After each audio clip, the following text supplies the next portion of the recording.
तो सीरीज चल रहा complete economy revision through UPSC PYQ, जिसमें नया टॉपिक आज स्टार्ट होने वाला है जिसका नाम है external sectors and international institution. Overall देखा जाए तो 20th लेक्चर है और इस टॉपिक पे पार्ट 1 है। ये कुछ डिटेल मेरे बारे में आराम से पॉज करके आप पढ़ लेना।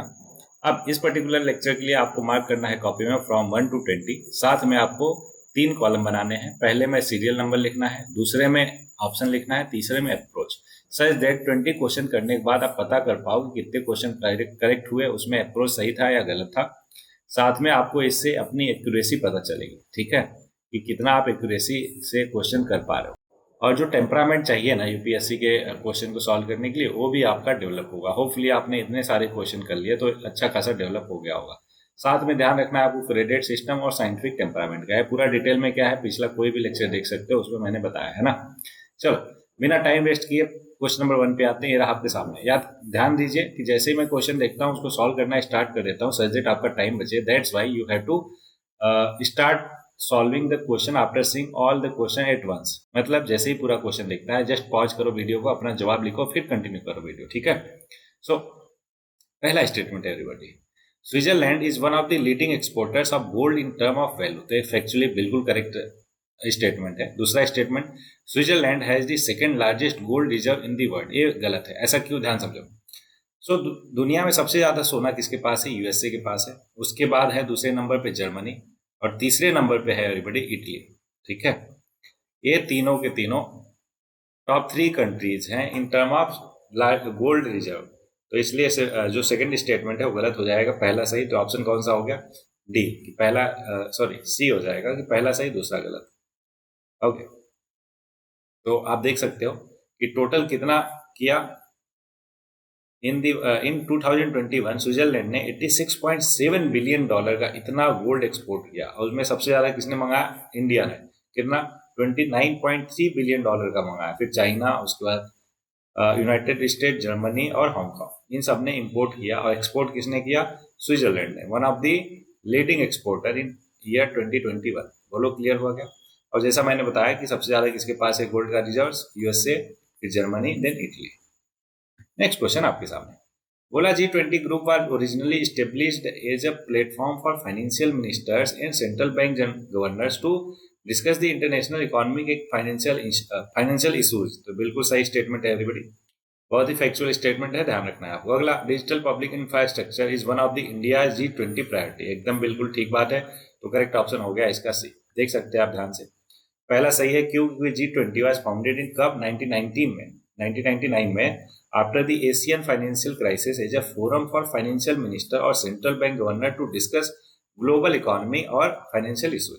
दूसरा भी करेक्ट है कि डिजिटल इंफ्रास्ट्रक्चर जो है, India is pitching its digital infrastructure at G20 as an open access platform. Digital public infrastructure is one of the key priorities during India G20 presidency. Okay, India first hosted G20 summit in 2000, ये गलत है everybody, 2023 है ना। अभी recently हमने अपना पहला G20 summit host किया।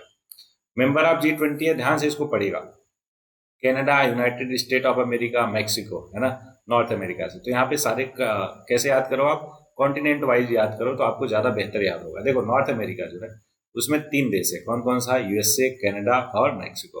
बोलो क्लियर है क्या? कनाडा एंड मैक्सिको, ये हो गया नॉर्थ। टोटल 20 कंट्री है, राइट। तो नॉर्थ अमेरिका से total 3 country. Then south America से अगर बात किया जाए तो 2 कंट्री, कौन कौन सा? अर्जेंटीना और ब्राजील, ठीक। और उसके बाद अगर हम बात करें यूरोप से, तो यूरोप से बहुत सारी कंट्री है, ध्यान समझो। फ्रांस है, जर्मनी है, इटली है, टर्की है और यूके है। कितने हो गए? 3 2 5 हो गए। 3 2 5 5 10, टोटल 10 हो गए। अभी कौन सा बचा? एशिया बचा और साउथ अफ्रीका और ऑस्ट्रेलिया, राइट। तो वन बाय वन बाकी भी देखते हैं। तो अब हम बात करते हैं एशिया से। तो एशिया से देखो कितने सारे हैं, चाइना, इंडिया, इंडोनेशिया, जापान, है ना, जापान, रसिया, सऊदी अरेबिया और साउथ कोरिया। टोटल कितने हो गए? 2 2 4 2 6 1 7 हो गए। बाकी बचे 3, है ना। तो 3 में एक है साउथ अफ्रीका, फ्रॉम अफ्रीका, और उसके साथ ऑस्ट्रेलिया और यूरोपियन यूनियन। तो टोटल कितने हो गए? 20। बोलो एकदम क्लियर हो गया क्या? ठीक है, तो ये टोटल 20 कंट्रीज हैं। और साउथ अफ्रीका यूनियन भी एक पार्ट बना किसका? G20 मेंबर्स का। चलो आगे बढ़ते हैं। नेक्स्ट क्वेश्चन है आपके सामने, recently the United state of America and the European union have launched the trade and technology council, बिल्कुल ठीक है। दूसरा, the USA and EU claim that through this they are trying to bring technological progress और physical productivity under their control। तो everybody ये factual question है, दूसरा statement गलत है, पहला सही है। कैसे पता? नॉलेज बेसिस पे। ये देखो ध्यान से कि पहला बिल्कुल सही है कि ट्रेड और technology council was launched by the USA and the European union during EU US summit on 15 June 2021 in Brussels. दूसरा गलत है, क्यों? क्योंकि USA and EU does not aim to bring technological progress and physical productivity under their control. Rather, the initiative intends to promote pooling of digital resources such as AI models or computing powers and make them available to the partner country to address challenges in areas such as climate change or extreme weather, healthcare और smart agriculture। Hopefully आपको बहुत अच्छे से clear हो गया होगा। Next बोला, the stability and growth pact of the European Union is a treaty that, क्या? Stability and growth pact of European Union. बोला, limits the level of budgetary deficit of the countries of the European Union, बिल्कुल ठीक है। और makes the countries of European Union to share their infrastructure facility, ये actually गलत है everybody. अगला, enable the country of the European Union to share there technology, ये भी गलत है। एक्चुअली पहला ही करेक्ट है, बस बाकी दोनों गलत है। तो ये फैक्चुअल है, इसको आपको ध्यान में रखना है, ठीक है। ये देख सकते हैं स्टेबिलिटी और ग्रोथ पैक्ट, जिसको SGP बोलते हैं, एक एग्रीमेंट है among 27 member states of European Union to facilitate and maintain the economic stability of the EU country. The European Commission and the council of the European Union monitors the physical condition of EU members country from time to time to ensure their physical stability. तो stability and growth pact इसके लिए है। Next, statement 1 बिल्कुल सही हो गया।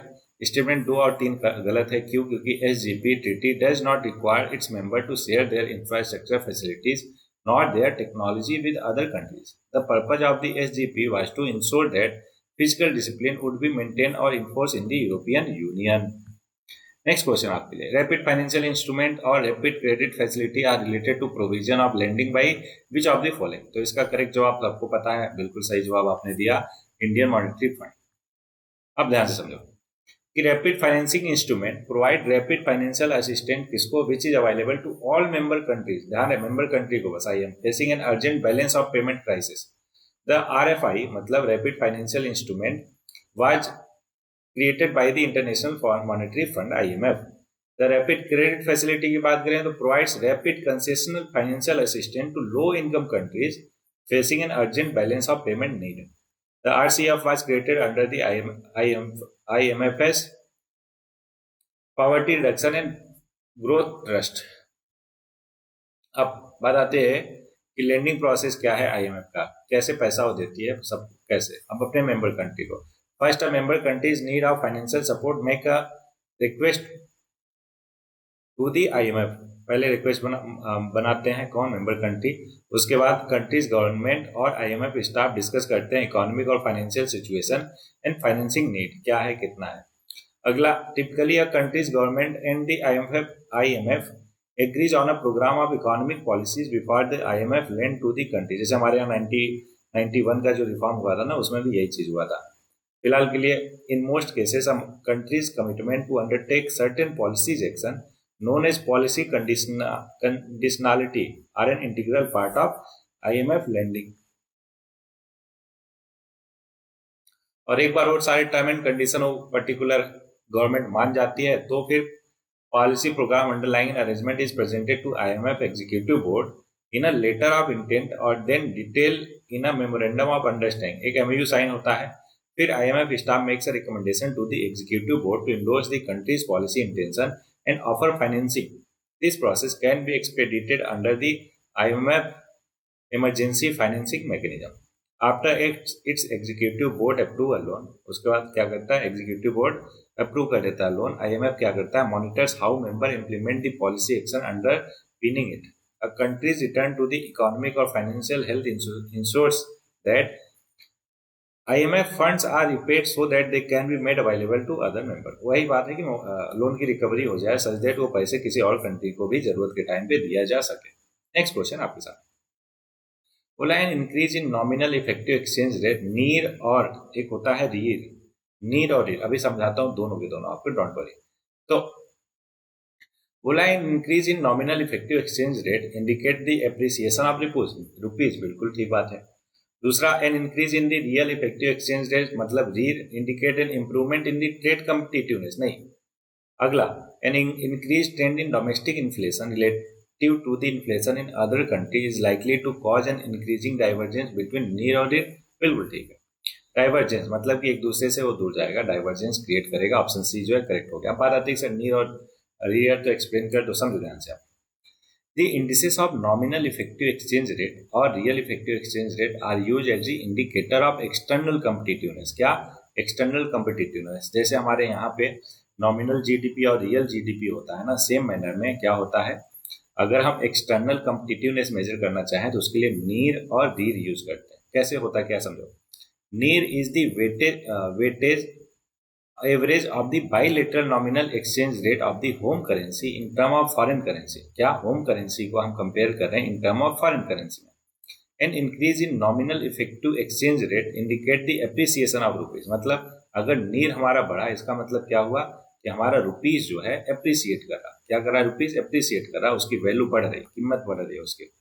दूसरा गलत है, क्यों? क्योंकि REER is the weighted average of the nominal exchange rate adjusted for relative price differential between the domestic और फॉरेन कंट्री, मतलब जैसे हम ये एडजस्टेड होता है for relative price differential between domestic और फॉरेन कंट्री का। और अगला बोल रहा कि increase in nation's REER is an indication that its export are becoming more expensive, मतलब कि जो हमारा एक्सपोर्ट है ना वो मोर एक्सपेंसिव हो रहा और it's import are becoming cheaper, means it losing it trade competitiveness, मतलब कि वो लूज कर रहा है कि नहीं। और तीसरा करेक्ट है, क्यों? क्योंकि एक रियल इफेक्टिव एक्सचेंज रेट मतलब रीर इज द नीर adjusted by relative prices of cost typically captured in inflation. याद करो जैसे हमने बताया था नॉमिनल जीडीपी और रियल जीडीपी। रियल जीडीपी क्या करता है? इन्फ्लेशन एडजस्टेड होता है, बोलो है ना। सेम मैनर में यहाँ पे भी रीर जो है वो adjusted by relative price of cost capture in inflation differential between the home economy और trading partner. A nation's nominal effective exchange rate when adjusted for inflation in the home country equals its real effective exchange rate। higher the inflation, higher will be the diverse मतलब differences between near और rear। जितना ज़्यादा महंगाई होगा obvious है नीर ज़्यादा होगा और रियर कम होगा, दैट्स वाई उनके बीच में डिफरेंस बहुत ज़्यादा होगा। Next question, with reference to the G20 common framework consider the following state. It is an initiative endorsed by the G20 together with the Paris club, ठीक है। It is initiative to support low income country with unsustainable debt, तो ये भी बिल्कुल ठीक है everybody. तो G20 common framework के लिए दोनों के दोनों स्टेटमेंट सही है, ऑप्शन सी हो गया इसका करेक्ट आंसर। एक्सप्लेनेशन आप देख सकते हो कि to address the problem of unsustainable debt levels G20 reaches agreement in November 20। क्या नाम दिया? Common framework for debt treatments. पहला करेक्ट, दूसरा भी करेक्ट है। ओके चलो आगे बढ़ते हैं। Consider the following statement. क्या है statement? The effect of devaluation of currency is that it necessarily, अगर हम करेंसी को डिवैल्यूएट कर दे रहे हैं, मतलब समझो अभी $1 मिल रहा, मान लो 87 रुपीज का अभी हो गया है ना। 87 रुपीज इक्वल टू $1 है। मान लो कि इसको डिवैल्यू करके 100 रुपीज कर दे $1 का, तो इसको क्या बोलते हैं? Devaluation of our currency. बोलो क्लियर हुआ क्या डिवैल्यूएशन का मतलब? अब समझो, पहला बोला improve the competitiveness of the domestic export in the foreign market, तो बिल्कुल ठीक है। ऐसा क्यों समझ ध्यान से, जहाँ पे $1 में मतलब मान लो विदेशियों को, मतलब यूएसए का कोई सिटीजन है, उसको जहाँ $1 में 87 रुपये मिलता था, अब कितना मिलेगा डिवैल्यूएशन की वजह से? $1 में 100 रुपये, तो उसके लिए तो सामान सस्ता हो गया ना, बोलो हाँ ना। तो जो कॉम्पिटिटिवनेस है वो इम्प्रूव हो जाएगी, क्योंकि ऑब्वियस है सस्ता है तो ज़्यादा खरीदेंगे लोग, तो पहला करेक्ट है। दूसरा increase the foreign value of domestic country, गलत, जस्ट उल्टा हो जाएगा, डिक्रीज हो जाएगा foreign value of domestic country. अगला इम्प्रूव द ट्रेड बैलेंस, तो अल्टीमेटली अगर हमारा एक्सपोर्ट अच्छा होता है तो ट्रेड बैलेंस तो इम्प्रूव होगा ही होगा, तो पहला तीसरा सही होना चाहिए। पहला तीसरा है ही नहीं ऑप्शन में। ओके तो एक तीसरा फिर से देखते हैं, improve the trade balance, but इससे ट्रेड बर्डन भी बढ़ जाता है, तो जो ट्रेड बैलेंस है ओवरऑल देखा जाए तो इम्प्रूव होगा, कह नहीं सकते, तो इसलिए एवरीबडी तीसरा गलत हुआ। आई थिंक पहला ही करेक्ट होना चाहिए, देख लेते हैं, डोंट वरी। हाँ तो ऑप्शन ए करेक्ट है कि devaluation mean there is fall, बता ही दिया। पहला बिल्कुल करेक्ट है, समझा ही दिया। दूसरा और तीसरा इनकरेक्ट है, क्यों समझते हैं। Devaluation of a currency decreases the foreign value of domestic currency, बता ही दिया। और devaluation also increases the debt burden of foreign denomination loans when priced in the home currency, obvious है। जैसे मान लो कि पहले 10 1 मिलियन मतलब कि 10 लाख, कितना, $10 लाख का लोन था। अब उसको करेंसी में पहले करते तो इंटू 87 करते, मतलब इंडियन होम करेंसी में करते, लेकिन अभी डिवेल्यूशन की वजह से इंटू 100 करना पड़ेगा, मतलब ज़्यादा रुपीज़ उनको देना पड़ेगा, तो इसलिए डेट बर्डन जो है वो इंक्रीज हो जाता है। इसलिए डिवेल्यूएशन में not improve the trade balance in long run में ट्रेड बैलेंस इंप्रूव नहीं करता। नेक्स्ट क्वेश्चन, गोल्ड ट्रेंच या रिजर्व ट्रेंच रिफर टू, ये क्या है, ये वन ऑफ दी क्या है, credit system guaranteed by IMF to its member है, ध्यान रखना है आपको, ठीक। कि gold tranche also known as reserve tranche represents a part of the member countries quota with the IMF that exist in the form of gold या फिर foreign currency for any member countries, 25% of the total quota should be paid in the form of gold. ऐसे समझो, जो IMF है उसका obvious है member बनने के लिए एक मेंबरशिप फीस देनी पड़ती है, और वो मेंबरशिप फीस में 25% जो चीज़ है ना वो आपको किसके फॉर्म में, गोल्ड के फॉर्म में रखना पड़ता है। बोलो है कि नहीं, इसलिए इसको रिजर्व ट्रेंच या फिर गोल्ड ट्रेंच बोलते हैं। Next question, with reference to trade related investment measure, इसको ट्रिम्स बोलते हैं, which one of the following statement are correct. Quantitative restriction on import by foreign investor are prohibited, बिल्कुल ठीक है। They apply to investment measure related to trade in both goods and service, नहीं, service include नहीं है, केवल goods include है, ध्यान रखना है आपको। They are not concern with the regulation of foreign investment, बिल्कुल ठीक है, पहला तीसरा सही, दूसरा गलत, तो ऑप्शन हो गया सी। तो आप देख सकते हो पहला और तीसरा सही है, दूसरा गलत है। अब इसके बारे में, ट्रिम्स के बारे में पढ़ते हैं ध्यान से।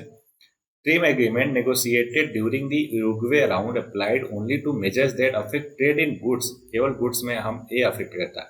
Recognising that certain investment measure can have trade restricted and distorting effects, it state that no member shall apply a measure that is prohibited by the provision of GATT. GATT क्या है, gate का article कौन सा, तीसरा, national, जो बाद में चल के क्या बन गया, वर्ल्ड ट्रेड ऑर्गेनाइजेशन बन गया, right. An illustrated list of trims agreed to be inconsistent with these articles is appended to the agreement. The list include measures which required particular level of local procurement by an enterprise, मतलब local content requirement बोला जिसको, और which restricted the volume or value of an import such as enterprise can purchase या फिर use to an amount related to the level of product its import exports, trade balancing requirement। आगे बढ़ते हैं, very बढ़िया, hopefully जो option है आपको एकदम क्लियर हुआ होगा। अगला बोला, if another global financial crisis happen in near future which one of the following, ये तो ऑलरेडी हम कर चुके हैं, not depending on short term foreign borrowing, बिल्कुल सही बात है, मतलब कि कौन सा इम्यूनिटी प्रोवाइड करेगा इंडिया को, तो not depending on the short term foreign borrowing. ऐसा क्यों, मान लो क्राइसिस आ गया अमेरिका में, अमेरिका वाले शॉर्ट टर्म फॉरेन लोन दिए थे हमें, वो मांगने लगे भैया हमको दो, जरूरत है, समझो उस समय क्या होगा, सबके सब एक साथ मांगने लगेंगे तो हमारी स्टेबिलिटी गड़बड़ हो जाएगी ना, दैट्स वाई अगर इम्यूनिटी चाहिए हमें तो डिपेंड मत करो दूसरों पे। दूसरा, opening up to more foreign bank, बिल्कुल नहीं, ये तो और ज्यादा प्रूव हो जाओगे आप किसके, अनस्टेबिलिटी के, दैट्स वाई दूसरा बिल्कुल नहीं हो सकता। दूसरा नहीं हो सकता, पहला पक्का होगा, तो ऑप्शन ए करेक्ट आ गया हमारा। तीसरा नहीं हो सकता, क्यों, maintaining full capital account convertibility. Capital account convertibility क्या होता है कि जितना डॉलर हो चाहे रुपया में कन्वर्ट कर ले, नहीं, इससे तो और अनस्टेबिलिटी बढ़ जाएगी, बोलो हाँ ना। कोई पर्सन आया 2-4 बिलियन लेकर बोला कि सब कन्वर्ट करना है हमें रुपीज में, अगर फुल अकाउंट कन्वर्टिबिलिटी होगा तो कर लेगा, तो हमारे यहाँ अब सोचो कि रुपीज का कमी हो जाएगा, जिससे अप्रिसिएट कर जाएगा, जिससे हमारे एक्सपोर्ट को बहुत ही दुख हो जाएगा, दिक्कत हो जाएगा। कॉमन सेंस वाली बात है, होपफुली आपको क्लियर है, इसलिए आगे बढ़ेंगे। अगला है, most of the India's external debt is owned by government entities, बिल्कुल गलत, प्राइवेट एंटिटीज, जितने भी प्राइवेट कंपनीज है हमारी, तो हमारा most of the external debt जो है प्राइवेट कंपनियों द्वारा ओन्ड है, तो पहला गलत, तो ऑप्शन बचा कौन सा, बी और डी। दूसरा, all of India's external debt is denominated in US dollar, किसमें, US डॉलर में, तो बिल्कुल गलत है, नहीं, जरूरी नहीं कि केवल US डॉलर में हो, बोलो हाँ ना, नाइदर 1 और नाइदर 2 हो गया, क्यों, क्योंकि US dollar denominated debt continue to be the largest component है इंडिया का, लेकिन कितना है, 46% लगभग, है ना, कब तक, दिसंबर 2018 तक, followed by the Indian rupees का इतना है, SDR में इतना है, एन में इतना है और यूरो में इतना है, ठीक, क्या, डेट मतलब उधारी। Next question है, in the context of India, which one of the following factor are contributors to the reducing the risk of currency crisis? क्या, reducing the risk of currency crisis? The foreign currency earning of India IT sector, बिल्कुल, foreign से वो लोग foreign currency लाते हैं तो वो क्या करता है, रिड्यूस करता है रिस्क ऑफ करेंसी क्राइसिस। कल को हमें मान लो बैलेंस ऑफ पेमेंट में दिक्कत होने लगा, हमें डॉलर चाहिए, तो जो foreign currency earning of IT sector है, वहां से हमें क्या, विदेशी मुद्रा मिलती है ना, फॉरेन करेंसी मिलती है, जिससे हम ये रिस्क को रिड्यूस कर सकते हैं। इंक्रीजिंग द गवर्नमेंट एक्सपेंडिचर, ये तो जस्ट उल्टा हो गया, नहीं गलत है। रिमिटेंस फ्रॉम इंडियन अब्रॉड, बिल्कुल सही बात है। तो पहला और तीसरा करेक्ट है, तो पहला तीसरा ऑप्शन बी हो गया। ठीक, कॉमन सेंस वाली चीज है, आगे बढ़ा जाए। ओके, नेक्स्ट क्वेश्चन आपके सामने। India enacted the geographical indication of GST, sorry goods registration and protection act, GI tag हम देते हैं ना, कैसे देते हैं, कब 1999 में, in order to comply with the obligation, किसने लगाया था, आईएलओ या फिर वर्ल्ड ट्रेड ऑर्गेनाइजेशन। तो वर्ल्ड ट्रेड ऑर्गेनाइजेशन के to comply with the obligation by world trade organisation हमने जीआई टैग है ना उसको स्टार्ट किया। तो देखो, GI of goods are defined as the is that aspect of industrial property which refers to the geographical indication referring to a country or to a place situated therefore as being the country। अरे आपको पता ही है क्या, simply समझो, ये ऐसे समझो, WTO के है ना वो के ऑब्लिगेशन को फुलफिल करने के लिए 1999 में ये वाला एक्ट आया था, जो कि फोर्स में कब आया, 2003 से। समझो ध्यान से, क्या होता है, कोई स्पेसिफिक प्लेस है ना, लोकेशन का कोई चीज बहुत फेमस है तो उसको जीआई टैग मिलता है। जीआई टैग का मतलब उस पे वो उसी पर्टिकुलर प्लेस से जाना जाता है। फॉर एग्जाम्पल, बनारस की साड़ी हो गई है ना, और दाल, महाराष्ट्र की दाल बाटी है कि नहीं, तो आप मेरे को बताना है ना। और एक दो बताओ क्या जीआई इंडिकेशन वाले गुड्स। अगला, with reference to national intellectual property rights, ठीक है, आईपीआर राइट्स जिसको बोलते हैं, कंसीडर द फॉलोइंग स्टेटमेंट। दो स्टेटमेंट है। पहला, it retrace India's commitment to the Doha development agenda and the TRIPS agreement. Okay, पता नहीं। डिपार्टमेंट ऑफ इंडस्ट्रियल पॉलिसी और promotion is the nodal agency for the regulating intellectual property right in India. कौन सा, department of industrial policy और promotion. तो इसको भी कह नहीं सकते है ना, या तो दोनों गलत होगा या तो दोनों सही, सी या डी हो सकता है। देखते हैं इसका करेक्ट जवाब क्या है, सी है एवरीबॉडी, दोनों के दोनों करेक्ट है ना। तो एक बार फिर से पढ़ते हैं, दोनों करेक्ट कैसे हैं। It reiterates India's commitment to the Doha development agenda और ट्रिप्स एग्रीमेंट, ठीक है, क्या, in national intellectual property right policy. और साथ में डिपार्टमेंट ऑफ इंडस्ट्रियल पॉलिसी और प्रमोशन एक नोडल एजेंसी है for regulating intellectual property right. Factual question है, ध्यान में रखना आगे के क्वेश्चन के लिए, ठीक है। ओके, नेक्स्ट क्वेश्चन आपके सामने। In the context of the following do you sometime find the term amber box, blue box और ग्रीन बॉक्स। क्या होते हैं समझाता हूँ। ये एक्चुअल में WTO वर्ल्ड ट्रेड ऑर्गेनाइजेशन के अफेयर में मिलता है। अब देखा होता क्या है, देख लो ध्यान से। एम्बर बॉक्स होता है कि वो सारे के सारे गुड्स जो परमिटेड होते हैं, सब्सिडी मस्ट कॉज नो और at most cause minimum distortion, मतलब उस पर सब्सिडी जो मिल रहा वो एकदम ना हो या फिर बहुत कम जो है डिस्टॉर्शन क्रिएट करे। एम्बर बॉक्स की बात करें तो रिड्यूस, मतलब वो परमिटेड है ग्रीन बॉक्स में, लेकिन एम्बर बॉक्स में जो गुड्स हैं वो रिड्यूस है कि all domestic support exceeding the reduction commitment level, मतलब इसमें रिड्यूस करना है आपको क्या, सब्सिडीज को। और तीसरे वाले में क्या करना है, बिल्कुल फॉरबिडेड है, इसका मतलब इस पर आप दे नहीं सकते हो जो भी ब्लू बॉक्स में रखे गए हैं। बोलो हाँ ना, ठीक है। तो ग्रीन बॉक्स में परमिटेड है कि हाँ भैया आप सब्सिडी दे सकते हो ऐसे गुड्स पे। एम्बर बॉक्स में रिड्यूस करना है, ठीक है, थोड़ा बहुत दे सकते हो। और ब्लू बॉक्स में एकदम फॉरबिडन है, बिल्कुल नहीं दे सकते, ठीक है, ये है। और एग्रीकल्चर एग्रीमेंट क्या है, हैज नो रेड बॉक्स, क्या, the agricultural agreement has no red box. Next question आपके सामने। With reference to the international monetary और फाइनेंशियल कमिटी, IMFC जिसको बोलते हैं, consider the following statement. IMFC discusses matter of concern affecting the global economy और advises the IMF on the direction of its work, ठीक है, जल्दी की statement है। World bank participate as observer in IMFC meeting, ये भी ठीक है ना, जल्दी की स्टेटमेंट है, दोनों होना चाहिए, दोनों है एवरीबॉडी। ध्यान रखिएगा, IMFC has 24 member drawn from the pool of 187 governors of the central bank of member nation. The IMFCs represent all the member country of the fund. The committee discusses matter of common concern affecting the global economy और advises IMF किस पे, direction of its work पे। बाकी twice एक साल में 2 बार मिलती है, ड्यूरिंग स्प्रिंग और annual meeting. Number of international institution including world bank are taking part in the IMFC meeting as observer. सोचो इतना बड़ा उसका होता है, ठीक है। Next question, which one of the following best describe the term import cover, है ना, import cover sometimes in the news. क्या है, करंट अफेयर्स का क्वेश्चन है, 2016 के आसपास इंपोर्ट कवर बहुत चल रहा था, ठीक है। तो एक्चुअल में क्या है, ये है, it is the number of months of imports that could be paid for by a countries international reserve, ठीक है, ये आपको ध्यान में रखना है। क्या है, जस्ट फैक्चुअल क्वेश्चन है, कब आया था, करंट अफेयर्स में था 2016 में, दैट्स व्हाई ध्यान में रहेगा आपके, गुड।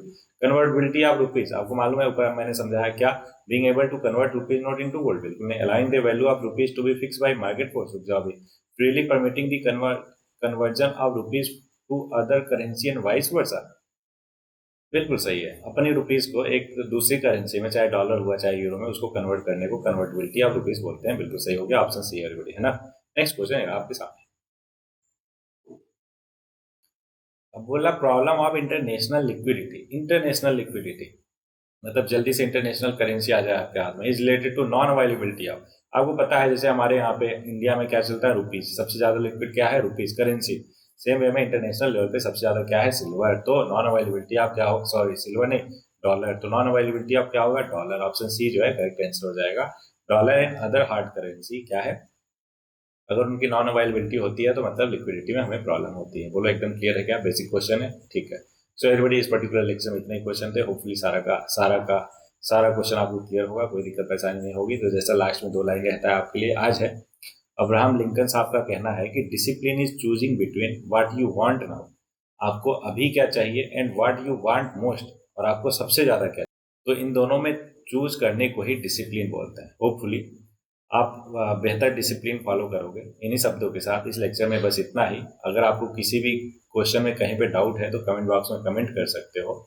होपफुली वो सारी की सारी चीज़ें मैंने जो इम्पोर्टेंट है आपके एग्जाम के लिए और जो करंट में रिलेवेंट है उसको अच्छे से समझाया होगा। कहीं पे कोई भी कंफ्यूजन है तो आप पूछ सकते हो कमेंट बॉक्स में। सो एवरीबॉडी इस लेक्चर में इतना ही, मिलते हैं नेक्स्ट लेक्चर में, तब तक के लिए पढ़ते रहिए, आगे बढ़ते रहिए।